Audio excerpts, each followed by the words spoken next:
really ma. Okay, àwọn lẹ sọ pé wọ́n fẹ́ wá gba owó. Bẹ́ẹ̀ni èmi ni mo fẹ́ wá gba owó madam. Ṣé ẹ rí bí mo ṣe wà yìí mo kì í ṣe ẹni tó jẹ́ pé tí bá ti gba owó lówó mi kì í dá padà.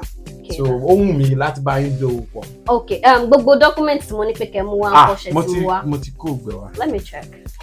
Oh, that's good. I don't want peace. Èló lẹ́lẹ́ fẹ́ yá yẹn gan? Just 500,000.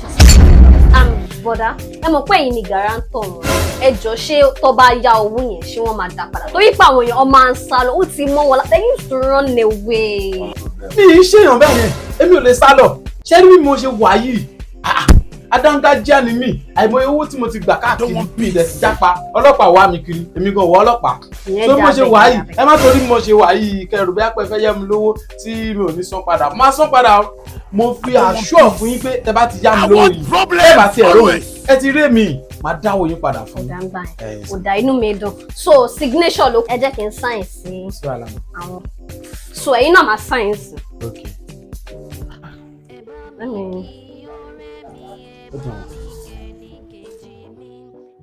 Hello ṣeun. Hello. Kí ló ṣẹlẹ̀ bọ̀bọ̀ ẹ̀? Kí ló tún dé láàárọ̀ kùtù? Kí ló ṣẹlẹ̀?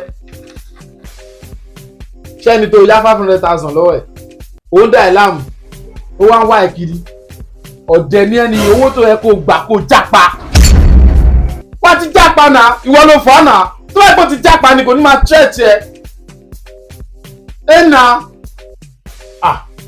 Ẹ wọ ẹ má bínú dáa. Bínú kẹ kí n bínú lè wa. Ẹ má bínú mo ṣe máa ń gbà kọ́ ni ẹ o. Kọ́lọ́ ṣàánú. Your visa.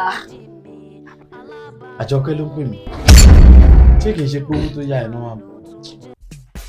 Hello Àjọkẹ́. Kí ló dé? Kí ló ṣẹlẹ̀? Ẹ̀yin pípọ̀ ìjọba pa mi, kí ló dé? Landlord wọ́n tilẹ̀kùn láàárọ̀ yìí. Kò yẹ kó tilẹ̀kùn, ó yẹ kó scope wọn nìyà. Sọ fún landlord pé tó bá ti parí ọdún a máa fún wọn lówó wọn. Ọ̀bọ̀ ìfimúlẹ̀. Ṣé yẹ ní scope ni? Ìgbà tó máa fún un ní àfọ owó yẹn ni mo ti sọ fún ẹ pé kò yẹ kó ṣe bẹ́ẹ̀. Wá scope wọn á dẹ̀ lo ètè obìnrin tó ń ṣe guys yìí. Kò sí wàhálà. Madam ẹ má bí jà ẹ. So kí ló ṣẹlẹ̀? So ẹni kì í sign. No. Hey, Sherry. Àwọn màláíkà kan máa ń ṣe ibẹ̀ ife sign yẹn. Ni èmi náà gba message. Ẹ lè má rí àmọ́ pọ́n sáré message mi pé àwọn finance ó ti tán.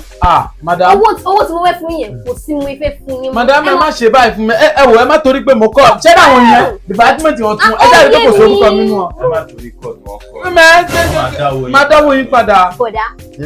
Bọ̀dá sẹ́ẹ̀rẹ̀ sọ ní ibi kò tí ẹ̀ wá sówó lẹ̀. Madam ẹ trust me. Ẹ gba àwọn dọ́kúmẹ̀ntì ẹ̀ ní bí kò sówó lẹ̀. Madam mo máa dáwọ́ yín padà fún mi. Please leave my office. Ẹ lówó kẹ́kọ̀ọ́ ṣì. Kò lówó.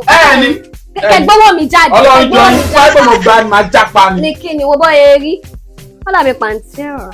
Abẹ́ màá rí àwọn olórí burúkú bọ́ ṣe yọ́ dàbẹ́ ẹni tó dájà lẹ̀ láàrin èṣù àtọ́lọ́run. Kọ́ gbowó mi jápa. Èló ni mo ń gbà lórí owó lónìí mo ń gbà lóṣù. Tó máa fi gbé 500,000 Ọlọ́run ní pé mo jára mi. Àwọn olórí ibú ẹni tó máa kó bá lọ́n wá. Àkútúkú wọn lọ́nà òun ò ní jẹun tó dáa lọ́bẹ̀.